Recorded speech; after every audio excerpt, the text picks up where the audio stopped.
രാവിലെയും വൈകുന്നേരവും പതിവായി നാം പ്രാർത്ഥിക്കേണ്ട ഒരു വാചകം അള്ളാഹുവിന്റെ റസൂൽ നമ്മെ പഠിപ്പിച്ചിട്ടുണ്ട്. അല്ലാഹുമ്മ മാ അംസാ ബി മിൻ നിഅമത്തിൻ ഔ ബി അഹദിൻ മിൻ ഖൽഖിക ഫമിൻക വഹദക ലാ ശരീക ലക ലകൽ ഹംദു വലക ശുക്ർ.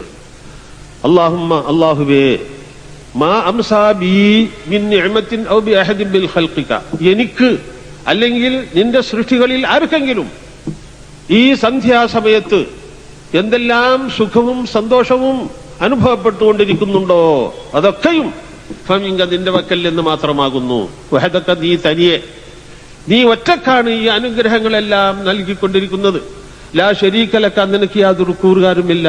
ലക്കൽ ഹംദു, നിനക്ക് സ്തുതി, വലക ശുക്രു, നിനക്ക് നന്ദി എന്നിപ്രകാരം വൈകുന്നേരം പ്രാർത്ഥിക്കണം.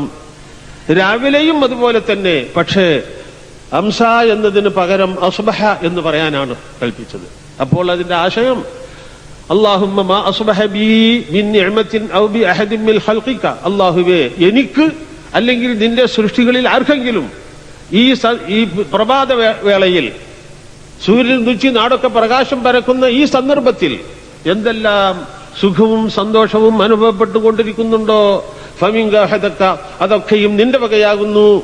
നീ തനിച്ചാകുന്നു, ഒറ്റക്കാകുന്നു ഈ അനുഗ്രഹങ്ങളെല്ലാം നൽകുന്നത്. ലാ ശരീക ലക, നിനക്ക് കൂറുകാരില്ല. ലക്കൽ ഹംദു, നിനക്ക് സ്തുതി. വലക ശുക്രു, നിനക്ക് നന്ദി. സഹോദരങ്ങളെ, അള്ളാഹുവിന്റെ റസൂൽ ഇവിടെ പഠിപ്പിച്ചിരിക്കുന്നത് എന്താണ്? നാം അനുഭവിക്കുന്ന അനുഗ്രഹങ്ങൾക്ക് നന്ദി പറഞ്ഞാൽ പോരാ.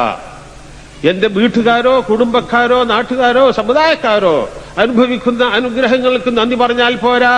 ഇവിടെയുള്ള ഹിന്ദുക്കളും ക്രിസ്ത്യാനികളും ബുദ്ധ സമുദായക്കാരും എന്ന് വേണ്ട എല്ലാ മനുഷ്യരും, മാട്, പൂച്ച, നായ മുതലായ ജീവികൾ വരെ എന്തെല്ലാം സുഖവും സന്തോഷവും അനുഭവിക്കുന്നുണ്ടോ അതിനൊക്കെയും ഞാനും നിങ്ങൾ ഓരോരുത്തരും അള്ളാഹുവിന് ശുക്ർ പറയണമെന്നാണ് ഇവിടെ പഠിപ്പിച്ചിരിക്കുന്നത്.